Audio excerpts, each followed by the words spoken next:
दोस्तों वीडियो का थंबनेल देखते ही आप लोगों के जहन में कई सारे सवाल आ गए होंगे कि ऐसा क्यों है कि जो गोल पेठा है उसका भाव कम है और जो लंबा पेठा है उसका भाव ज़्यादा है। जी हाँ, हम बात कर रहे हैं उसी पेठे की जिससे मिठाई बनाई जाती है। इस बार हमने भी अपने खेत में 5 एकड़ के अंदर पेठा लगाया था।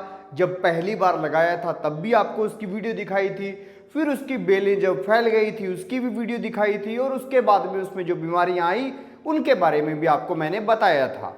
लेकिन आप लोगों को दोस्तों बता दूं कि कौन सी परेशानियां हमें तब आई जब हम उसे मार्केट में लेकर गए। हालांकि हमें मार्केट में लेकर नहीं जाना पड़ा, जिस फैक्ट्री के साथ हमारा कॉन्टैक्ट हुआ उस फैक्ट्री के लोग खुद आए और खुद ही वो पेठे को तोड़कर ले गए। लेकिन सवाल ये आता है कि पेठे का जब भाव लगता है ये मिठाई वाले पेठे का, तब गोल शेप और लंबी शेप जो है उसको लेकर क्या चक्कर है, तो वो आज मैं आपको समझा देता हूं।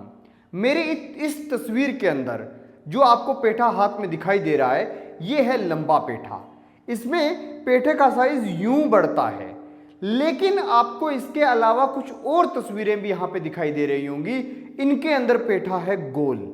अब जो गोल वाला है इसका भाव अगर 5 रुपए है तो आप ये मान के चलिए कि लंबे वाले का भाव 7 और 8 रुपए के आसपास घूम रहा होगा।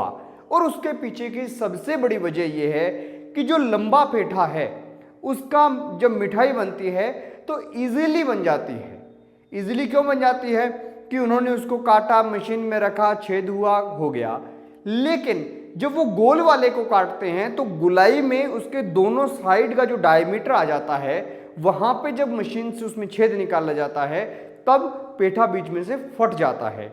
इसीलिए लंबे वाले पेठे को ज्यादा पसंद किया जाता है, गोल वाले को कम किया जाता है।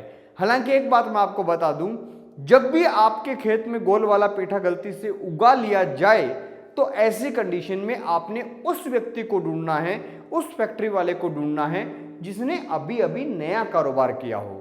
क्योंकि जो नया कारोबार करेगा वो ज़्यादा मशीनरी का इस्तेमाल नहीं करेगा, और जो मशीनरी का इस्तेमाल नहीं करेगा वो लेबर से काम करवाएगा, और लेबर से जहाँ पे काम होता है वहाँ पे गोल वाला पेठा चल जाता है, कोई दिक्कत नहीं आती। लेकिन जिन्होंने ज़्यादातर डिपेंडेंसी मशीन के ऊपर डाल दी है, यानी पेठे की छिलाई के बाद उसमें छेद निकालने वाला काम मशीन से है, कई के यहाँ तो कटिंग का काम भी मशीन से चल रहा है, तो उनके यहाँ पे लंबा पेठा जो है वो ज़्यादा कामयाब है। इसी के साथ हमने माइको का सीड यूज़ किया था, लेकिन जो रिजल्ट्स हमें देखने को मिले वो ये थे कि आप लोग कभी भी माइको का सीड यूज़ मत कीजिएगा, क्योंकि उसकी प्रोडक्शन बहुत कम है। हालांकि हमारे ही किसी साथी ने कल्स कंपनी का एक सीड यूज़ किया था, उसके यहाँ पे प्रोडक्शन ज़्यादा है, और देसी सीड है, सस्ता भी है, फिर भी प्रोडक्शन ज़्यादा है।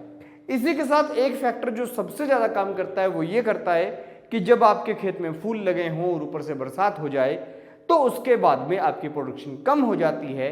अगर आपके यहाँ पे फूल लगे हैं, उस टाइम बरसात नहीं हो रही और खेत में नमी, पानी जो आपने नालियों में दिया है उससे बनी हुई है, तो उससे आपको बेनिफिट हो जाता है।